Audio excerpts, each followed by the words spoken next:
Morant with a running start. Elevates. Oh, it dunks. Oh, my goodness. Tie game in overtime. Gasol will turn his heat. It's gone. Memphis on top. 7-10 remaining. Conley now a three. Count it. A 15-point lead for Memphis. And Blake Griffin gets into it on the floor with Randolph. Hard to tell if there are any punches being thrown under there, but Griffin took acceptance. Adams going long. Morant. Oh, he hit it. John Morant, insanity. You gotta be kidding me.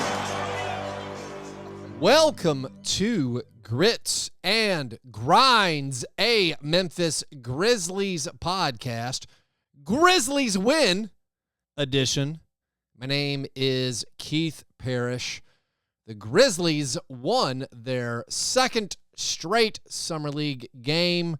They took care of the Oklahoma City Thunder, 94-86. They got a huge bounce-back game from Jake LaRavia. Vince Williams Jr. once again had a very, very strong game.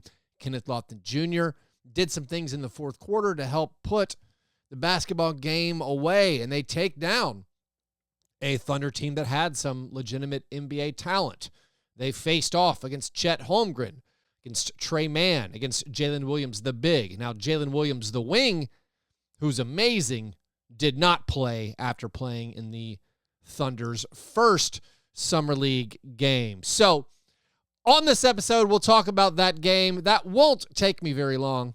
I can't really stretch out a single Summer League game's analysis to about 20 minutes. But after we talk about that game, I'm going to do some way too early Western Conference power rankings. So hopefully I'll ruffle your feathers with where I think the Grizzlies currently stand in the Western Conference as of Thursday, July 6th, before most of these free agents have even been allowed to sign their new contracts. So going back to the Summer League game, I think the headline, of course, is Jake LaRavia. This is the biggest offensive game we've ever seen him have, at least if you don't watch the Memphis Hustle. He had 16 points in the first quarter and finished with 25. Very importantly, he made 4 three-pointers, was 4 out of 9 from the three-point line. The Grizzlies as a team hit 17 three-pointers, which is a Utah Summer League record. Good job, Grizzlies. They made 16 in their first game against the Sixers. I said be aware that it's not an aberration. They've had hot shooting games in Summer League before and then come out very, very cold the next game. Well, no letdowns so far. 17 made three-pointers. LaRavia had 4. Vince Williams had 3. If you're not ecstatic about the first 2 Vince Williams Jr. Summer League games, what is wrong with you? The man had 18 points, 9 rebounds, 2 steals, a block, and an assist. Made 3 out of 7 three-pointers. This is after hitting 5 three-pointers in their first Summer League game. Through 2 Summer League games, Vince Williams Jr. has been absolutely awesome. David Roddy in this one, after having a big first game, struggled badly. He was trying to use his size and strength to create those shots and finish in the paint, but the Thunder were up to the task. They had actual NBA talent. That might have also affected Junior Lofton's lackluster offensive performance. Lofton only made 5 out of 16 field goal attempts. So combined, Roddy and Junior were 7 for 28 from the field. Maybe just an off game. Maybe it's because they were playing Jalen Williams and Chet Holmgren, guys who are actual NBA rotation players. Probably more, a little bit of each. But I don't expect them to struggle that badly. The most exciting thing for me in a game where Lofton didn't have his best stuff was him hitting that catch and shoot, or the trailing three-pointer, part of a 9-0 fourth quarter run where the Grizzlies put the game away. I was doing a playback for that game, and they were up 4 in the fourth quarter, and I was like, I'd really love them to create some separation right now. And then you had 3 straight three-pointers. Jacob Gilyard hit a 3. Lofton hits that trailing three-pointer, and then LaRavia makes his final three-pointer. Quick 9-0 run, blows it out to a 13-point lead, and that puts the game away. Some notable other things about the game. The Grizzlies started off very, very hot. They made 7 of their first 11 three-pointers on their way to those 17 made threes. They scored 39 points in the first quarter. They only had 17 in the second quarter. It was good to see, after having that hot first quarter, getting up to a 16-point lead, then struggling in the second, and then the game became basically a slog. It was good to see once again for the second straight game them put it away when it mattered in the fourth quarter. Hopefully that's a sign of some guys being able to assert their ability, and they did it in the fourth quarter of this game despite the offense being a struggle. Despite that 9-0 burst where they made 3 straight threes, they were not good offensively in the fourth quarter, but defensively, they held the Thunder to only 16 points in the final frame. The Thunder made 36% of their field goal attempts in the fourth quarter. So the Grizzlies take care of business again.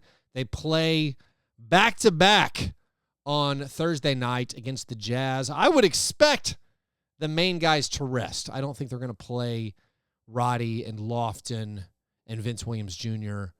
3 games in 4 nights.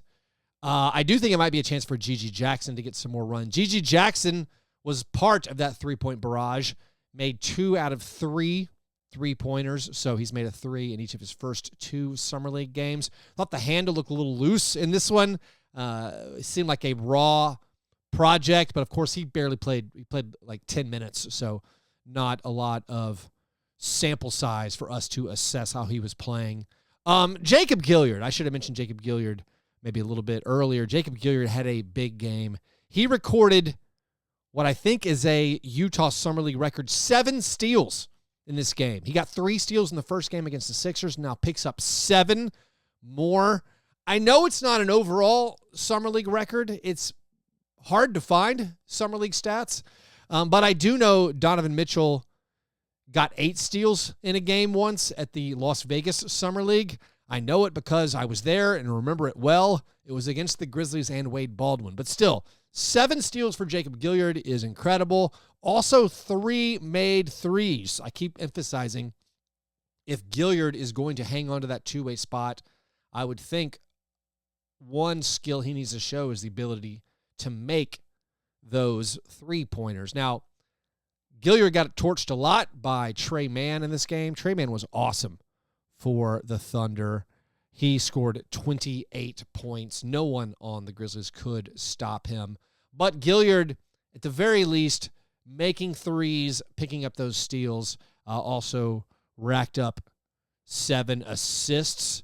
I mean, 6 assists. His entire stat line is wild. 10 points, 7 steals, 6 assists, 6 fouls, 4 rebounds, 3 turnovers. A nice performance from Gilyard. And then, of course, Gigi Jackson, as I said, made 2 out of 3 3-pointers. Matthew Hurt, I mean, we can acknowledge that he put in a nice little game, made a couple of 3-pointers off the bench. But that, I think, is as far as I can go on Summer League game analysis. If you want to dig beyond the game, the Grizzlies coaching staff was wearing like turquoise polos. This is a game after they wore kind of odd yellow polos. I think maybe many of us are thinking, what's up with the colors? Does this mean a new jersey redesign? Is this tipping the hand of maybe what the City Edition jersey is going to be? I have no idea. I'll try to check in to that to find out if we have any Grizzlies jersey news on the way. I mean, the teal shirts, it wasn't the like turquoise of the Vancouver throwbacks. It was more of the teal that we saw in the trim, the tribal trim of the Stacks jerseys that were black but had like teal, I guess is the color, light blue teal on the sides and on the neckline. It also looked like the teal that was used in the giant bear logo for the 2021 or 2021-2022 City Edition shorts. If you're not watching on YouTube right now, where I'm showing those shorts, these are the navy blue City Edition jerseys that had yellow writing on them. They had sort of like tribal reminiscent trim. But then, of course, the giant bear logo clutching the basketball. It was a teal color. So what color will the coaching staff wear on Thursday night? If that's not enough reason to tune in, I don't know what is. By the way, speaking of Grizzlies news, if you aren't aware, we do actually know some of the jerseys they're going to use in future seasons. It's already been said that in the 2024-2025 season that the Vancouver throwbacks are coming back. So that will be the 30th season of the Grizzlies franchise, and they've already said that the Vancouver throwbacks are coming back in 2024-2025. So save up your money already for the return of the Vancouver throwbacks. Are they going to be the same awesome turquoise ones? I wouldn't hate it if they went white. We need some good white jerseys. So that's something to look forward to in a couple of years. And then, of course, the season after that in 2025-2026, they're going to do another throwback to the early Grizzlies jerseys in Memphis because that will be the 25th anniversary of the team moving to Memphis. So those are some things to look forward to. Now, let's do a very quick rundown, a way too early rundown of where I think the Grizzlies stack up early in the summer, looking at their roster and some of the moves that have happened across the NBA. I say this is way too early because obviously so much is still yet to be settled. Damian Lillard has not been traded yet as of this recording. James Harden is still on the Sixers. Is he going to move? I don't know. But looking at early free agency and some trades, I thought it would be useful for us to kind of assess where the Grizzlies stack up right now. And now I'm not going to get too nitpicky over this. I'm going to do it sort of in tiers. I am going to number them, but I won't be dogmatic about it. If you think so-and-so team shouldn't be fourth, they should be third, sure. Works out just great. But I think it's useful to try to assess where the Grizzlies stack up right now. For all these teams, I'm kind of judging them assuming they are healthy. I think right now, when you look at the West, you can rightfully say it could be intense next season. I think the Grizzlies are going to have a hard time finishing second for the third straight year. They could. It's not out of the realm of possibility. But I think right now there are several teams that look on paper to be better than the Grizzlies. This is not to say the Grizzlies couldn't finish with a better record than them in the regular season. This is not to say the Grizzlies couldn't advance further than them in the postseason. But right now, I think everyone agrees that the Nuggets are better than the Grizzlies. The Nuggets did lose Bruce Brown, also lost to Jeff Green, but I think they're going to figure it out. As long as they have Jokic and Jamal Murray and Aaron Gordon, they're going to be great. So I think the Nuggets are better. I also think the Warriors, Lakers, and Suns, I feel better about those rosters than I do the Grizzlies roster. Now, the Warriors added Chris Paul. They did lose Jordan Poole and Dante DiVincenzo, but I think the Warriors look better than the Grizzlies right now. I think the Lakers look tough. The Lakers lost Dennis Schroeder, but replaced him with Gabe Vincent. They also picked up Taurean Prince. I don't think Jackson Hayes and Cam Reddish are likely to help the Lakers, but they could be more impactful than Malik Beasley and Mo Bamba were in the playoffs.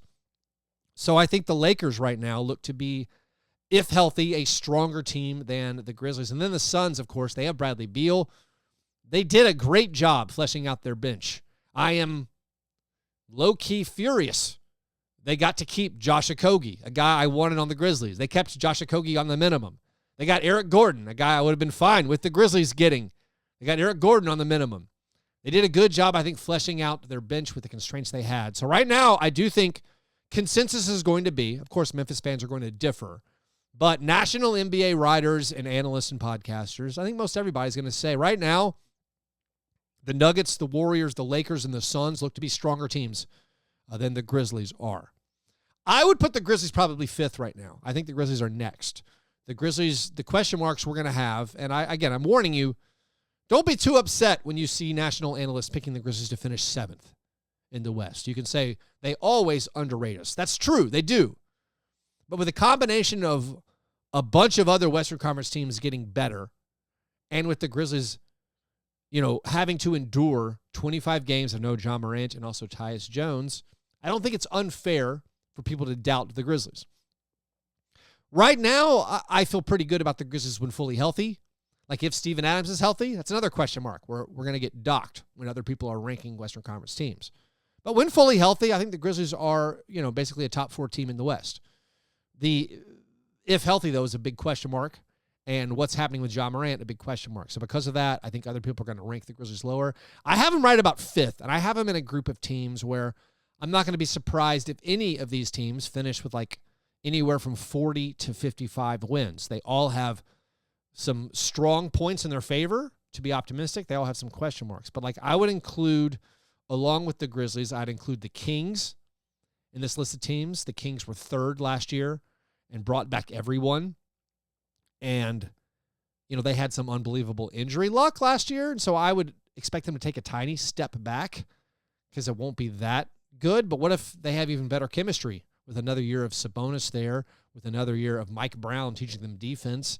Like the Kings could be really, really good. So I have the Grizzlies and the Kings right there together. I think the Mavericks are a big question mark. Of course, the Mavericks missed the playoffs last year, but I think the Mavericks are having a good free agent session. I think getting Seth Curry was good. They traded for Grant Williams. That seems good. They drafted and acquired Rashawn Holmes to try to shore up their center rotation. They're making a run at Matisse Thybulle. Maybe the Trailblazers will keep him. But the Mavericks with Luka Doncic, with Kyrie Irving, and then adding some role player pieces around them, they have the chance to be good once again. I think the Grizzlies are probably going to be better than the Mavericks still, but I think the Mavericks have a chance to be really, really good. I also think the Timberwolves, the Pelicans, the Thunder, and the Clippers could finish anywhere.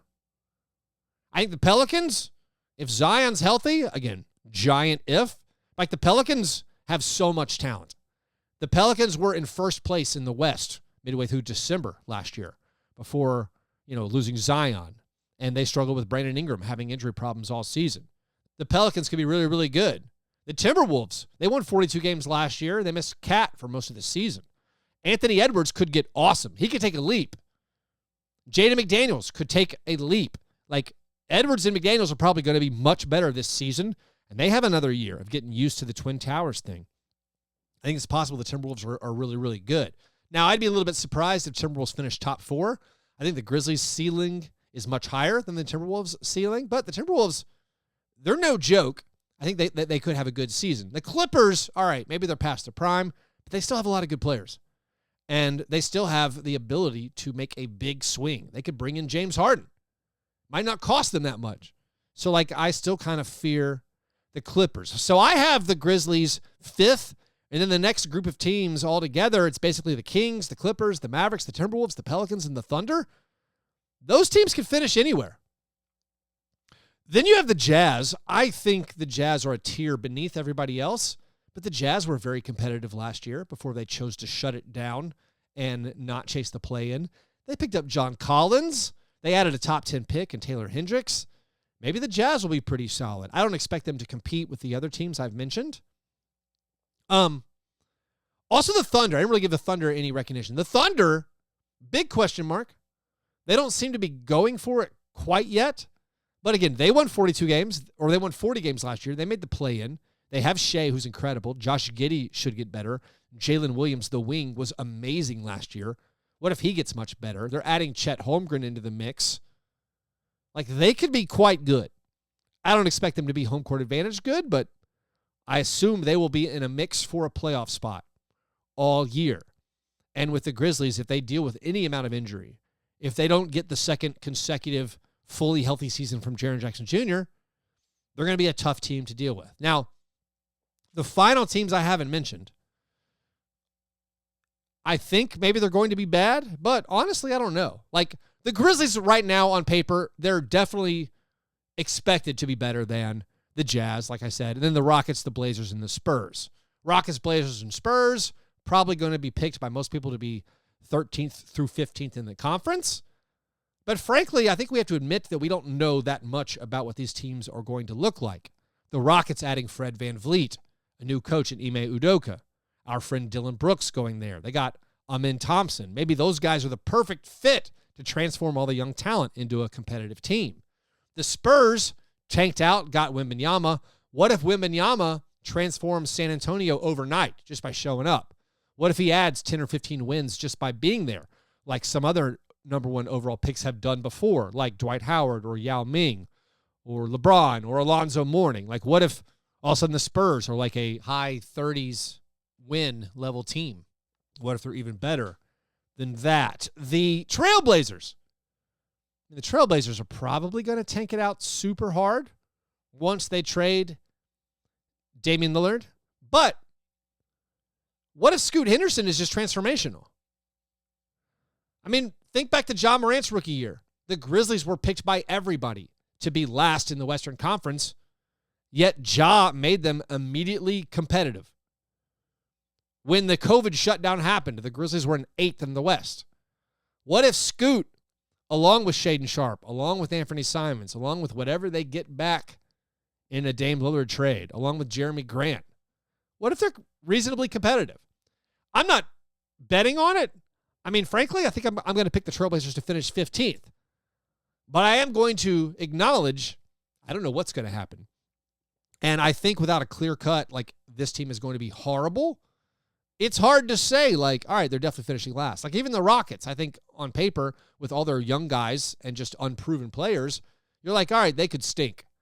But also, their first-round pick is only top 4 protected. So even if they stink, then I don't think they're going to stink on purpose, because they don't want to go into the lottery night with like a 55% chance of losing their pick, or a 50% chance of losing their pick, which is what would happen. If they had the worst record, they'd only have a 50% chance of keeping a top 4 protected pick. So the Rockets aren't going to lose on purpose. And so because of that, I think it's going to be an incredibly intense Western Conference. So to run down the whole West, and of course this is just my opinion, and lots is going to change before opening night, maybe in the next week, maybe in Las Vegas Summer League, all the GMs and front office people are going to get together and make some big trades. But right now, here's where I think the Grizzlies stack up, or this is how I think the Western Conference stacks up right now. I think top 4 teams are the Nuggets, Lakers, Suns, and Warriors. I'd put the Grizzlies, Kings, and Mavericks next, and then probably the Clippers, Timberwolves, Pelicans, and Thunder. Maybe that's my 8 through 11. Again, 5 through 11, I'm saying Grizzlies, Kings, Mavericks, Clippers, Timberwolves, Pelicans, Thunder. I could see finishing in any order whatsoever. I think the Grizzlies are more than likely to finish near the top of that group. But I have to admit, there are some worries and concerns, and there are some other teams that could be really, really good this coming season that we don't totally see coming. And then for the bottom 4 teams in the West, right now I'm going to go 12th Jazz, 13th Spurs, 14th Rockets, 15th Trailblazers. But that's assuming the Trailblazers blow everything up and try to lose. So there you have it. Go ahead and get angry about it as we try to figure out, again, in my way too early Western Conference power rankings, where I think the Grizzlies and everybody else in the West stack up. I mean, maybe Kenneth Lofton Jr. and Vince Williams will be amazing this season. They'll continue their Summer League breakouts, and the conference will be ours. I know that's what many of you are thinking right now. So that's the show for today. Tomorrow I am headed to Las Vegas. I will be bringing you content from there. I think I will be podcasting with the same regularity, but while traveling, it's always a little bit harder to know if, in fact, the shows are going to come out as frequently. If you want to follow along with everything I'm doing, follow me on Twitter at FastBreakBreak. While Twitter is still useful, you can follow me there. That's where you will get the most up-to-date analysis and reactions and commentary on everything I'm seeing. But anyways, thanks for listening. Please share these episodes with your friends. If you haven't yet subscribed to the YouTube channel, please do it. We're almost to 1,000 subscribers. That was the goal for year 1 of these video podcasts, so we're almost there. Anyways, hope you have a great weekend. I will talk to you soon. Go Grizz.